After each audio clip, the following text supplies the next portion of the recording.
Hey everyone, and welcome to Almost Cancelled. I'm Peter, that is Connor, and we are going to talk about Legion, Season 1, Episode 1. It's called, wait for it, Chapter 1. Didn't put a lot of effort into those titles. You say that, but books are clearly the superior medium, and they're all chaptered, not named. Lots of books have names in their chapters as well. But it's more common just to settle with a chapter name. So we'll start spoiler free, since it's in episode 1, and then we'll warn you before we go into spoilers. So, yeah, so this is the new show. It's on FX. It's from Noah Hawley, who did Fargo. Yep. Which is probably the main reason why I was excited for it. It was definitely, because the concept itself, I don't think... It's based on a comic that neither of us really care about. Yeah, I mean, Legion, I know he's Xavier's son, but that's about it. Like, I don't really know much more beyond that. I think I've read about 3 comics with him in when he had a series a couple of years ago. Yeah, so obviously it's based on an X-Men character. It's based on a Marvel X-Men character. Legion, aka David, who's in the comics at least Xavier's son. At least in this first episode, it was definitely not mentioned who his father was, so I wonder if it's going to be intentionally vague or if they'll actually bring it up at some point. I imagine the way I'm thinking is they're going to leave it vague, but just behind the scenes in interviews we'll go, yeah, he is. We just don't want to bring it into the show. Possibly, or they'll eventually just say it's not connected to the movies, and they'll just have a different actor or something pop up. And it means in the next Deadpool can reference 3 Xaviers. Well, that'll be fun. Why not? So this was not your typical superhero show, though. This was very different. I would go as far as to say this may as well not be based on a comic at all. Pretty much. I mean, if anything, it's actually almost annoying that it's based on a comic because I'm hearing things that maybe haven't been brought up yet that might pop up because it's based on a source material. So there's like kind of pre-spoilers existing, which is a shame because it almost feels like it doesn't need to be. It feels like it's completely its own thing. To the point when they actually used the word mutants, I was like, oh. Yeah, because obviously weird. We knew what it was, we knew what he was, but it was still like jarring to hear it because it was so un-comic book-y at all. It played like a mental health drama. I don't know if I'd call it a mental health drama. I'd call it a trippy acid trip. Well, yeah, that too. More than anything else. I don't know. Mental health drama makes me think of One Flew Over the Cuckoo's Nest or something like that. Whereas this was more... I'm trying to think of a director to compare it to. Yeah. Acid trip is a good phrase. Yeah, because it cuts around a lot. There's times when you're unsure if things are real or not because it's from his perspective, and it's kind of got that unreliable narrator kind of thing creeping in. Honestly, this is actually... I think the spoiler-free section is not going to be very long because I feel like there's almost nothing to talk about without spoiling things because it is so...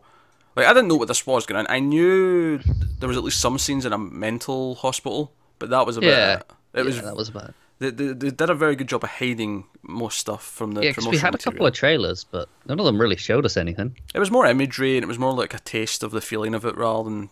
And that works plot. Because there are scenes in this that are just pure imagery, playing into that acid trip kind of feeling. And they just pinch those for the trailers, and it works. Yeah, it's very much the kind of show where if you're not paying attention, you could easily get very confused very quickly. Yes. There's a lot of subtle little details, there's a lot of things going on that if you weren't paying attention, if you're not thinking about it as you're watching it, you will find yourself feeling like, oh wait, I feel like I've missed something. Yeah, it was amusing because my girlfriend came in about 20 minutes into the episode and sat down and watched it for 5 minutes. She turns to me and goes, what the bloody hell are you watching? Yeah. Not a show you can just jump into halfway through. No, it's not. It will not work. So, I guess before we go into spoilers, though, we should give you a general sort of like feeling. If you liked it or not, kind of thing. What was the quality like? It was very bloody good. It was fantastic. Yeah. Needless to say, like it will not surprise me if this is easily the best X-Men live action material. I'm at a point where I'd be more surprised if it wasn't. Because I mean, I like a lot of the X-Men stuff, but the reason why I phrase it like that is because my favourite X-Men movie is X-Men First Class. And the stuff I like about X-Men First Class, this will never do. because it's not the team of heroes going out and having fun adventures. It's not that. It's not that story. It's not that thing. So it feels weird to compare it and say, "Oh, this is better than that." But this is closer to Mr. Robot or Westworld than it is to any X-Men oh yeah, movie. yeah, absolutely. Yeah, it feels like its own thing. It doesn't feel like it's. It's kind of exciting actually because it's the first time in a while where a superhero comic book property has came along and surprised me and went, oh no, it can be this. It doesn't have to be the same thing that the rest of them are all doing. Do you know what? In a way, it kind of made me a little bit more excited for the other upcoming X-Men show. I know that's like nothing to do with this, but the way that is being pitched as, you know, the mutant on the run, they're not doing a full team thing. It made me a little bit more excited to maybe they're going to do something different as well. Hopefully, I mean, obviously that's on Fox, so it's a network, and it's. I don't see it being as out there. Don't get me wrong. As cerebral as this was. No, but it just made me feel like maybe it doing its own thing and doing something different can be a benefit to it. I'm still a little bit disappointed it's not just like a X-Men show, and by that I mean like forget the movies and just start a proper X-Men, because you can do that in a TV budget. Of course you can. So, no, I really liked it. I thought the cast were all really good, the main players. Yeah. I thought it did a really good job of building me into this world. It would constantly keep me on my toes. I was constantly having to think about what was going on. None of it felt like cheats, which is really nice. Fantastic use of music throughout. The score's very... There was this incredible arpeggiating synth, which speeds up or slows down to dictate tension, and I loved it. Yeah, but that's the point I was going to make though, is that it's very varied. Like you said, there's synth in some stuff. There's other bits that sound like more of a rock song. There's a bit that sounds like more just drums. There's a bit that's more 60s-esque music. It's all over the place. Like they're going through so many styles. There is a nice musical reference to Pink Floyd in there, because obviously one of the characters is named after the singer-guitarist of there. So, now very stylistic, very invigorating. It's a slightly longer episode. It's over an hour long. This one, it was 90 minutes with commercials. But I don't think you'd feel it. The direction is fantastic as well. I believe this first one's actually directed by Noah Hawley. Yeah, direction's flawless. I can't fault it at especially there's a sequence towards the end. Absolutely fantastic. What, you mean a one-er? I do. But that whole bit, I was just like, oh my god, they're doing this in this show. Because the whole episode kind of trains you what to expect. And you're like, okay, I'm getting into what the show is now. I'm feeling it. And then like 5 minutes before the end, it just throws it all. Yeah. But it has a lot of cool little teases for things to come. And at the same time, though, I don't really feel like I know exactly what the show's going to be. Because I feel like episode 2 can't be this. Episode 2 has to be different. Well, no, that's what I was saying. Like up till the end, I kind of felt like, okay, maybe this is what the show is. And then it's just not at all. So we'll leave it there just to say it's very good. It's well worth your time. It's well worth checking out. Even if you are like, oh, an X-Men universe show, if that makes you feel meh, ignore it and just watch it anyway, because it really doesn't feel like it's with that at all. So go for it. So at this point on, full spoilers for episode 1 of Legion. Alright, where to begin with this? So he's in a psychiatric hospital called Clockwork. And we introduce to him. We get some glimpses of his past. It opens with a montage of his sort of childhood and through different stages, and he ended up here, and it looked like he tried to commit suicide. And he tried to hang himself. And he ended up here. We're introduced to Lemmy, who is Aubrey Plaza's character, who is another patient, and she's always listening to music, and she's a very Aubrey Plaza-esque character in the way she gives running commentary on things, but it's more... I don't even know how to describe it, but it's on point. Like, I feel like she was chewing the screen every time she was on it, and it was... She was really, really overacting to a point, almost, but it kind of worked. Well, it worked, because she's supposed to be this over-the-top character, because she's got this persona that's not normal. It's... That's what gets away with it, because you know you're in a mental institution. You can get away with these characters being over-the-top, because they just are. I wouldn't say the other ones are, though. Out of the 3 core characters we're going to be talking about, I don't think they're over the top. No, that's what I mean. But I feel like because they're in there, there's going to be some that are a bit more obviously different. Because David and Sid, while they clearly have issues, it's much more internalized to their minds, whereas hers is much more of an external showing how she is. Yeah, she's constantly showing her tics, her mannerisms, everything that shows that she's not normal. Yeah. So they're in there, and Sid's the new person. David, of course, is our main character. Sid's this new girl who shows up, and David is immediately infatuated with her, and it leads to this sort of group therapy session with a psychiatrist, and she comes in, and the therapist makes her, sort of forces her to open up a little bit about what she's like, and David just point blank says, "You want to be my girlfriend?" Yeah, just in the middle of the room with everyone else there. Yeah, and she's like, sure. We're not allowed to touch, because that's her big thing. She doesn't want anyone to touch her, and this is like a big running thing for the first half of the episode.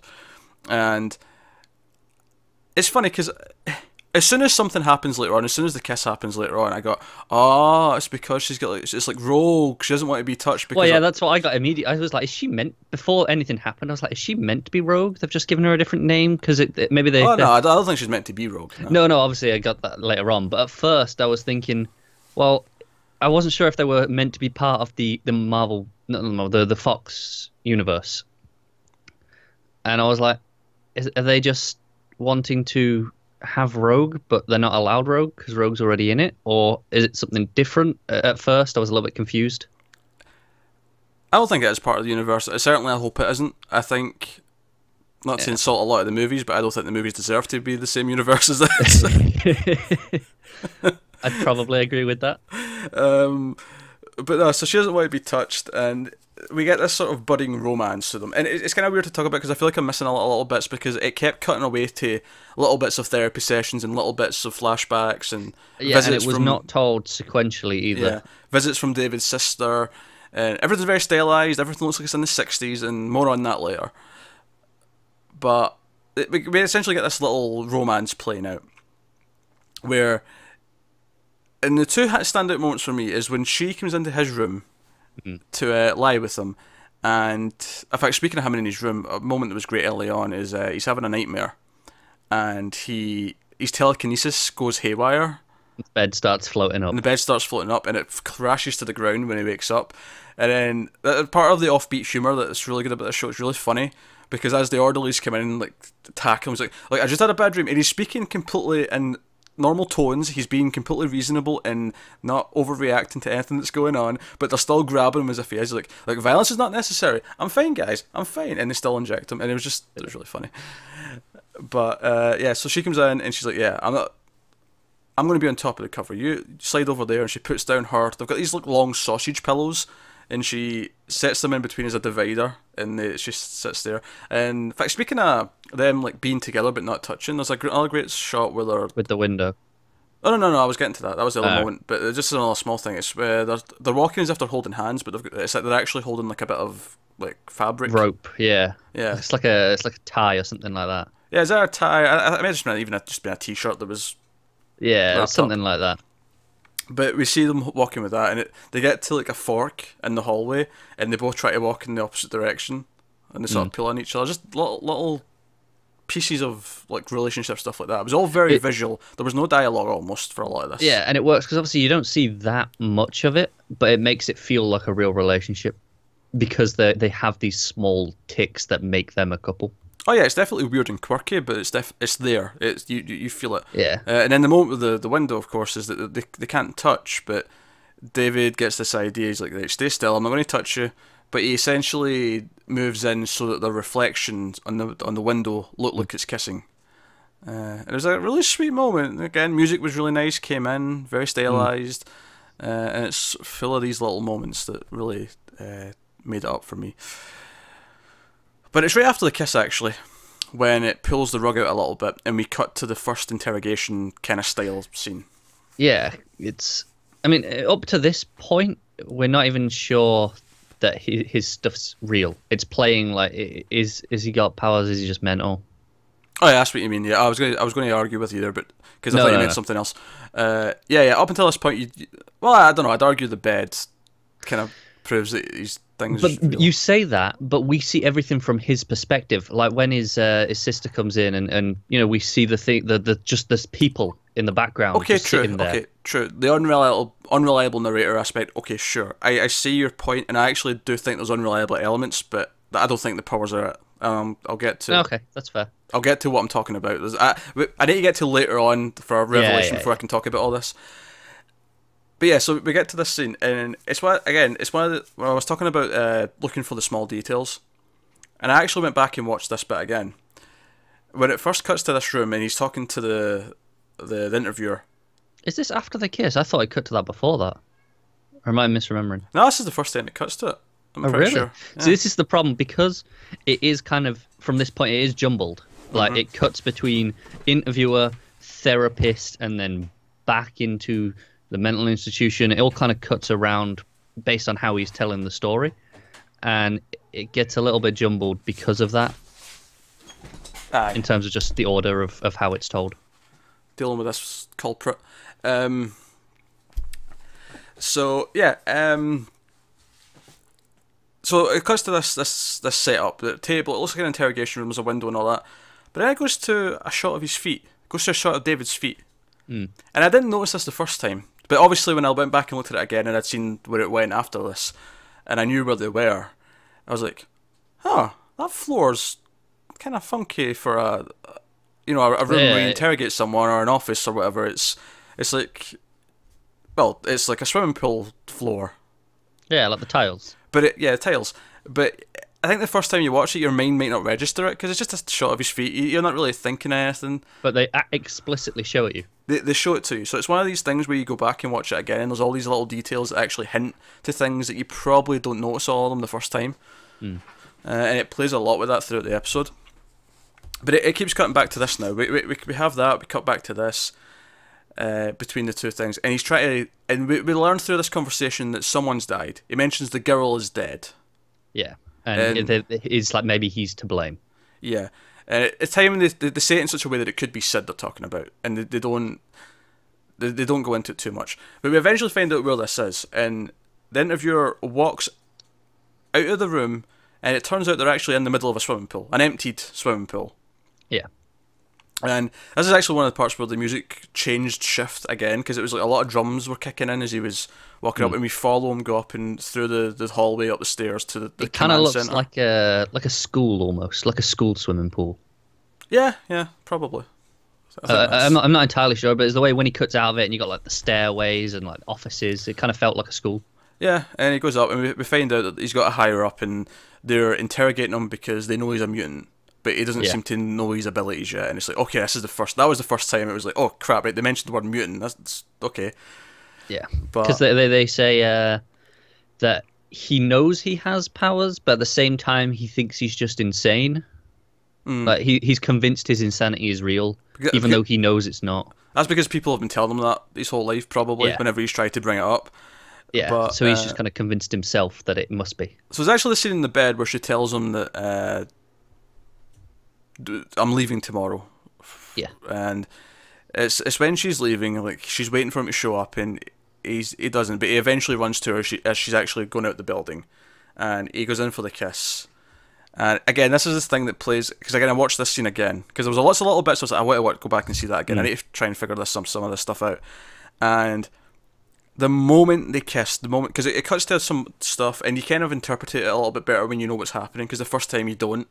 Yeah, it's a little bit confusing. Yeah, because it's just like this field with all these screens and stuff. There's a lot of it's like you go inside his mind. It's kind of what it feels like. Yeah, it's very symbolic, but you understand it more the second time through. But so basically, they switch bodies. Her power, whatever it is, means that if you touch her, you switch bodies with her for a duration of time. Yeah, and again, watching it again, I noticed that she, which is him in her body, is standing there just kind of confused, whereas he's freaking out. But it's just her and his body. Yeah. And he's freaking out, and something bad happens because she's not used to being in his body, and with his powers, it means bad stuff happens.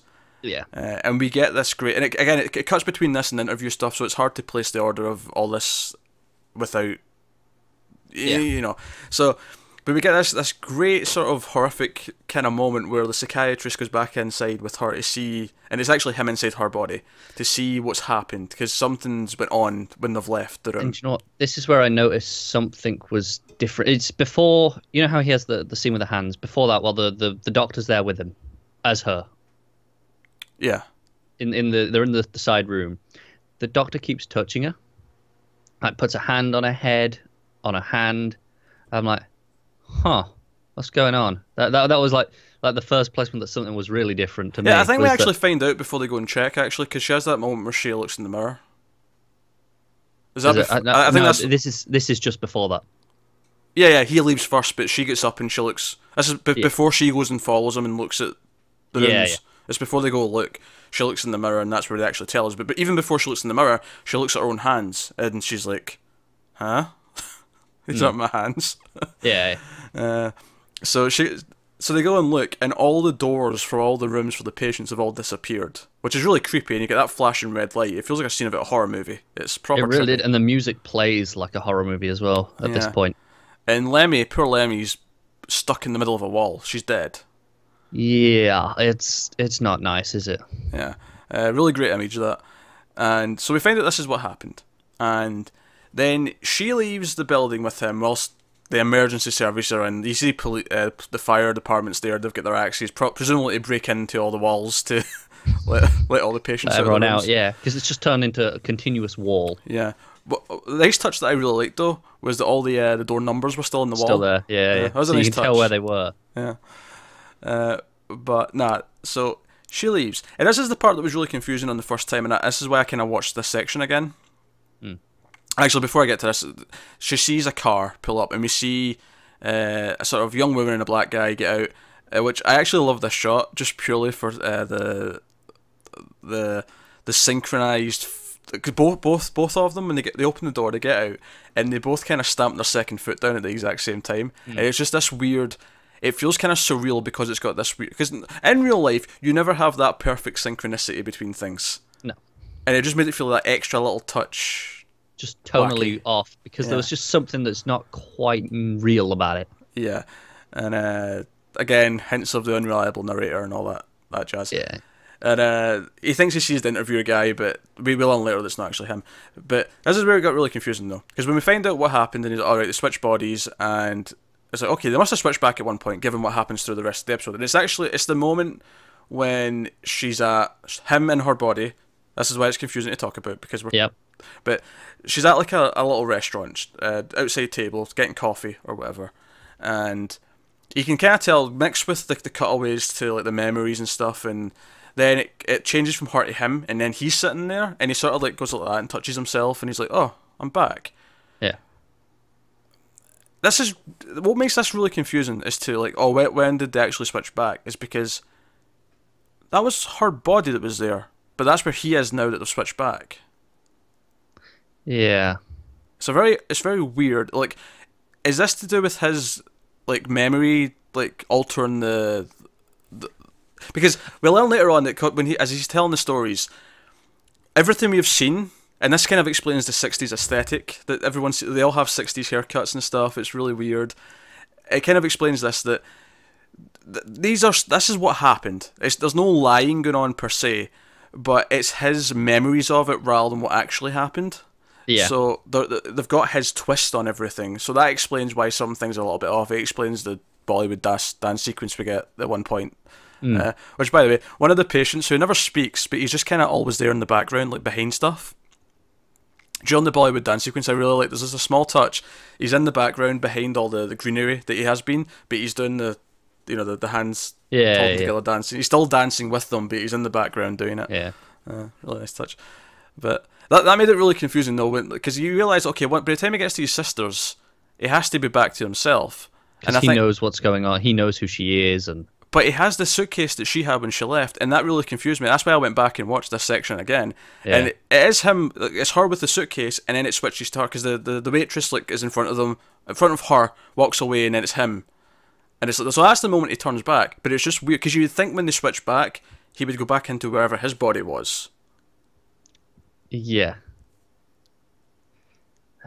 It's I don't have an answer for you. Is the problem Yeah, because it's like because I don't know. Because the episode was typically quite confusing, but it was intentionally so. I think by the end of the episode, everything else I got. But this was the one thing that felt a little bit like I didn't quite get it. And then I watched it again. I'm like, okay, this is just how it works. It must be how it works. Maybe we'll get a more concrete answer later on with how our powers work. We might do, yeah. But that was the thing that stuck out to me there. But he goes to his sisters, and I did learn a little bit of the Legion comic characters' powers outside that helped me understand this next bit. Go on. He goes to his sisters, and he has waffles, and they have that awkward kind of thing. Like, you can stay in the basement kind of thing. And he starts talking to Lemmy, who is like, oh, yeah, you totally killed me. And she kind of like clarifies what happened. She's like, yeah, you put a new person in your body. You know, it's like handing someone with a bazooka and then being surprised with the damage they do with it. Yeah. Kind of thing. And that actually really cleared it up for me. I was like, oh, that makes a lot of sense. Yeah, she couldn't control it. She doesn't know what she's doing. She just kind of went crazy with it. She panicked and all this bad stuff happened. And but apparently, like, obviously I was thinking, alright, so they're doing the whole he talks to an invisible, like, dead friend in his head kind of thing. But it's actually more than that. Because as I understand it, in the comics... He absorb their personalities? Yeah, he absorbs them. So it's still, it's still her. Like, even though it's in his head, it's actually really still her. Yeah. Which is a weird spin on that. Which makes you go, all those other voices he hears, who were they?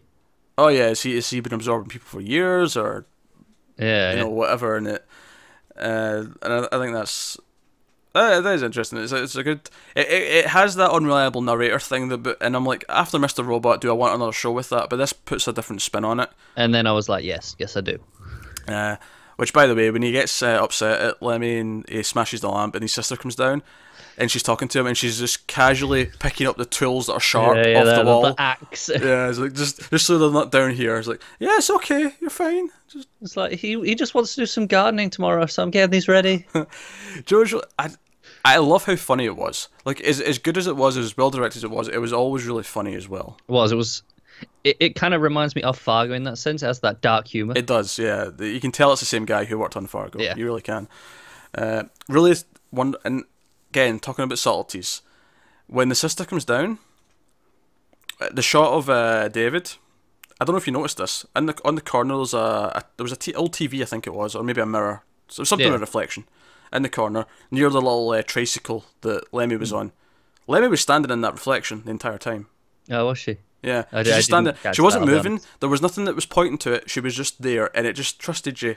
If you caught it, you caught it, and it was a cool little touch. This is one of those things where I'm gonna watch the episode again next week before the second episode, because it's just like I want a refresher going into that. I know that.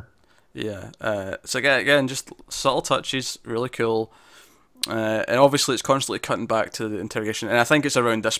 I think it was before this. Again, it's hard to keep it because it was cutting around so much back and forth, but David get in the interrogation, which is set after all this. You kind of realise that as it's going on that it's set after, and. But what is interesting, this scene in particular, when he's at the house, we see him in the interrogation, is when he gets gassed. So he gets gassed, and then it goes down through the floor, and then we cut to this bit in the house where he has the suitcase, he shows up. I want to compare it to another show, but it's a spoiler for another show to describe how this memory thing's working. Okay. Because it was making me go, right, I get that this is a memory, but is this how it happened? Because of the situation, because he's clearly unreliable, because he's been gassed at this point, like, is this how it happened? Well, it's hard to say that right now, isn't it? It is, but it's things like that would explain, like, the suitcase. Ah, yeah, you're right. Yeah, maybe it would explain the suitcase, and which is why I'm saying maybe he didn't just teleport to where she was. Maybe he. Yeah, maybe he's just getting things jumbled like we are. Yeah, maybe. Like it's hard to say, but.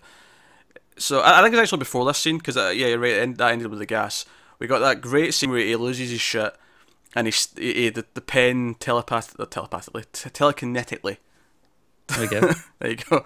Like stabs interview guy in the cheek. Yeah, because there's the great moment at the start of that scene where it wobbles a bit, and he kind of just puts his hand out. It's like, nope, don't want him to notice he can do that. Yeah, but my favourite part of it, though, is... Obviously, it goes into slow motion and the entire table explodes, essentially, and it's this great... It's gorgeous. Fantastic moment. My favourite part of it, though, is right before that happens. It's in the build-up to it, after he's used the pen, is he slowly rises up in frame, right at the edge of the frame. He's like half of his face is off the frame. Yeah. And he's rising up, and you know that muscle guy with the curly hair's like behind him, and it's just the music's building. It's building to it. You know something big's about to happen, and then it properly goes to explode. It just explodes. Because we see an example of that earlier on in one of the flashbacks to with his girlfriend in the kitchen, where he makes everything in the kitchen just go. Just before he hanged himself, I believe. Yeah, it was in that timeline. I don't know if it was implied that it was right before, or if it was. I think that was just a sequence of events up to it. Yeah, but it was close to that point. Yeah. It was before that happened. But then they even talk about how the police never found any rope. They just found he had rope burns on his neck. I think that'll be him using his telekinesis to do it, probably. Yeah, probably. So there'll be no physical thing. Yeah, there wasn't. He was just hanging himself by his neck. But then he can't comprehend that because he hasn't fully accepted that he has powers, and he hasn't accepted that. So he's built in this rope just as a way of coping with it and comprehending it in his own mind. I think that might still have been a physical object that he was doing it with, but because he was using his telekinesis, it wasn't just still hanging there. It was, when he dropped it, just went away or something. I don't know. It could be. I just thought maybe he was hanging himself and like applying pressure to his own throat. Maybe. I don't know if that would give you the same marks, I don't know if it would. No. That's why I don't think. I think there'll still maybe physical objects involved, but it would have been telekinetically. Perhaps, yeah. So it wouldn't have been maybe. So when we see in the flashback that he's actually using like a cable, that's just him retconning it in his head to make sense with them telling him he's crazy and he's not got powers. Yeah. So again, it brings in this unreliable narrator, all that stuff. So before we get to the ending and we get to the escape, I think I want to talk about a few other key little things that are sprinkled throughout the episode. Yeah, I've got one as well. If you don't mention it, the yellow-eyed demon. That was the one. Yeah, psychiatrist mentions it. We actually see him for the first time. Right at the start of the episode, there's a shot that goes under his bed. It goes through a tunnel, and we see this fat figure, short person. Yeah, with yellow eyes, and we see him. We see him again later on. I think it's after the kiss, maybe somewhere in the middle. Hard to say. Yeah, he's definitely in the mental institution. Yeah. And then the last time we see him is probably the creepiest because he's just in the background, just watching. Yeah, right at the very end. Right at the very end, he's just lingering about. It's just in the bushes, basically. And it's funny because I feel this is the sort of thing. I think people who are familiar with the comic are theorizing who this might be, and my initial thought of it was, okay, this is like a dark side of his personality, that's in there that he's holding back. Or if we go with the idea that maybe it's someone evil that he's absorbed that's trying to take control or break out or whatever. See, this is the point where my Marvel knowledge is not that strong. And I also think yellow eyes, does that lean into anyone? I always anyone that we would know. And no one sprang to mind. Because when I saw what people were suggesting online, I didn't recognise any of the names. I was just, okay, that means nothing to me. I'm kind of glad, because it means that it's not a spoiler. It's just, sure, it might turn out to be that and they'll use that name, but it doesn't mean anything to me. Like, I don't know what that actually means. Yeah, but they'll make it mean something on the show, and that's what matters. Well, this is the thing. I didn't care about Legion at all. And in one episode, they have made me give a shit about this. Yeah, that is the best part of a good adaptation. It doesn't matter if you read it. It doesn't work on pre-existing knowledge. It makes you care just based on the information that it provides. And I'm sure it will with the Yellow-Eyed Demon, because they've earned faith already. Yeah, I mean, they're already building them up as this creepy thing in the background that's ever present, and that you know, and I'm sure there's going to be where he kind of comes to the fore. I wonder if the closer he gets, maybe the more he is to taking over as like a lead personality. Yeah, maybe. I don't know. It was creepy as hell, though. I can't praise the direction enough. I thought the direction throughout, the way it did, like some of these great moments that, and Joe, it did that I love on good TV. That, I mean, as much as I love like superhero shows on network TV, I love the CW stuff for the most part. This was not afraid to just have silence, to let moments breathe and let the characters just stare at each other for a couple of minutes. That's okay. And it feels like someone with talents behind the camera and pacing the scenes properly so they all have weight, and it's so refreshing. I think what I love most about it is that it has trust in its audience, that they're not stupid, that they can follow. Yes, it's wacky and it's throwing you intentionally, but they trust that you can pick up on what's important, you get what's going on, and it gives you what you need to know, and it trust you to put it Oh together. yeah, I think even as much as I said there was a couple of things that I need to go back and check, and it did clear it up for me. I think by the end of the episode, you do completely. You get the main gist. You get what happened at the hospital. You know what all happened afterwards, and that these people are trying to help him and whatnot. One of the best examples of this for me is when he's in the memory where Sid comes to him. I was just getting to that. Let's talk about that. Yeah, it's where it loops. It never mentions that it loops. It doesn't tell you that it's looped. They don't address it. It just goes, oh, you figure this out. You get what's happened. Because you see some of the people in the background like fade away and sort of and you restart. Hear the dialogue. They say the dialogue again. It's like, okay, it was a loop, and you get that. But I feel like in a lot of network shows, it would have had them address it.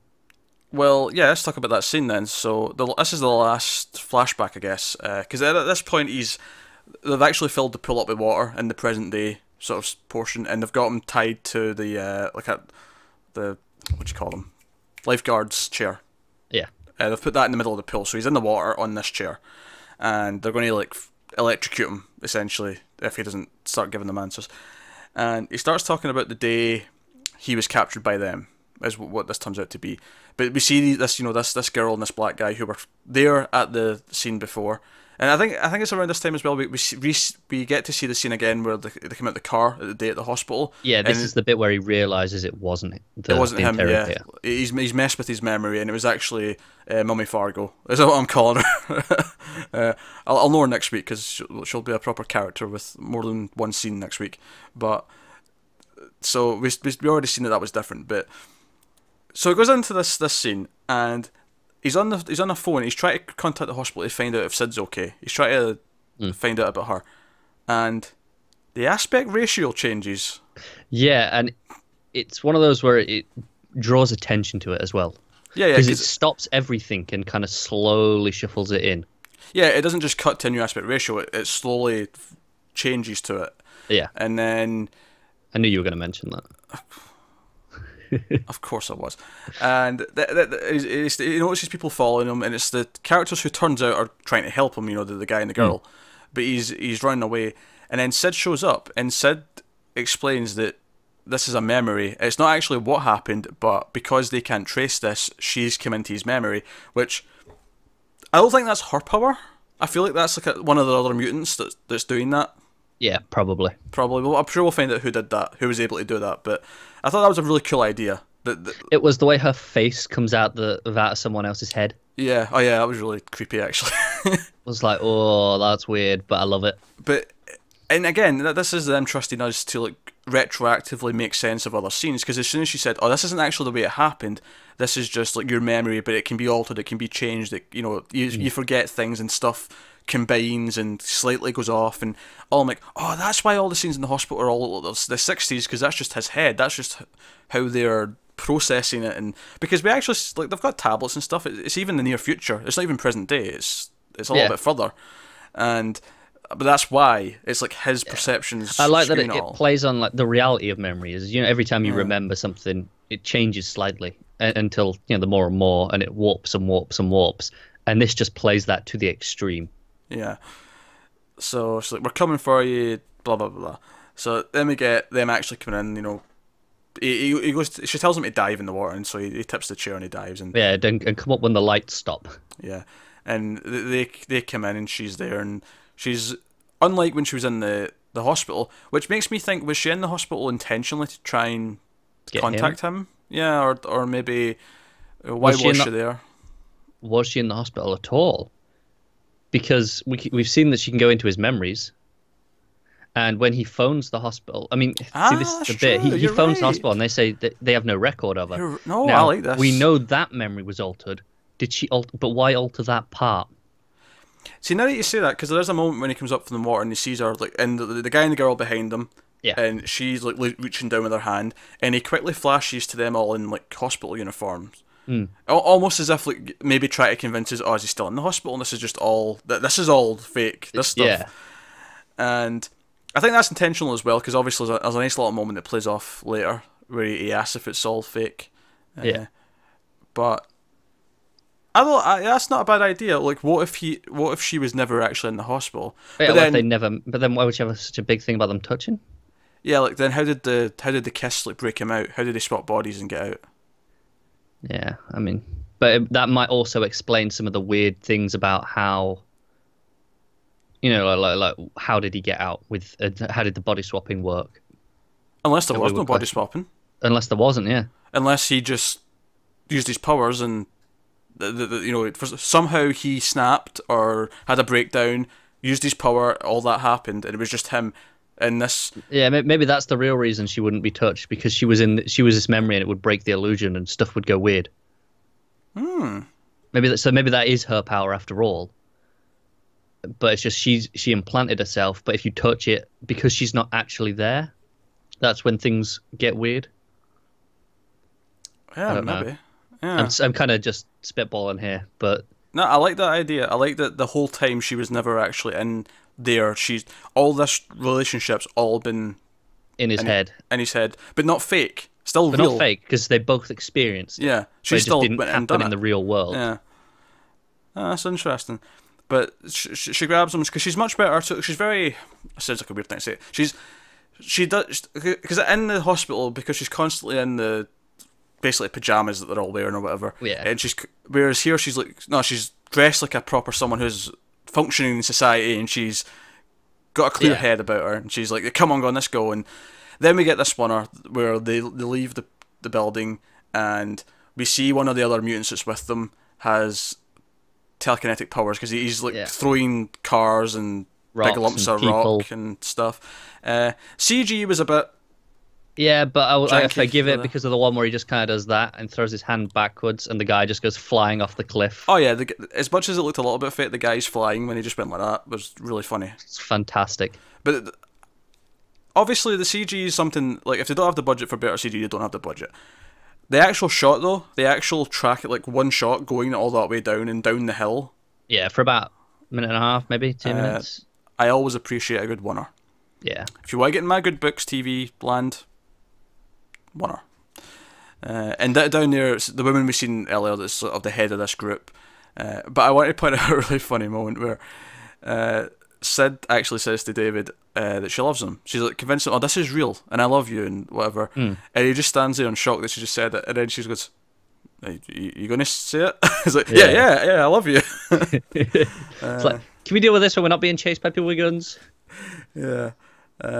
So no, I thought the relationship's really sweet.